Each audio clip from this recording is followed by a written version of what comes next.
বাবা, আসরের আজান দিয়েছে, মসজিদে পড়ে ফেলবেন? না ভাই, আপনিই পড়েন, আমি বাসা যেয়ে পড়ব। বাসায় গিয়ে? এই ট্যাক্সি যাবা? কোথায় যাবেন মামা? এই তো পান্থপথ।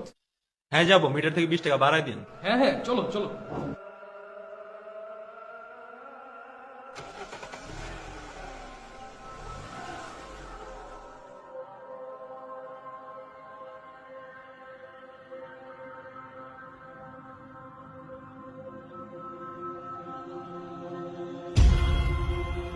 আরে আপনি এখানে? আপনি না নামাজ পড়তে গেলেন? নামাজের তো আর এখন সময় নেই। মানে আপনি কে? আপনি আপনি আপনি এখানে কিভাবে এলেন? কার সাথে কথা বলেন মামা? Taxi, brake break.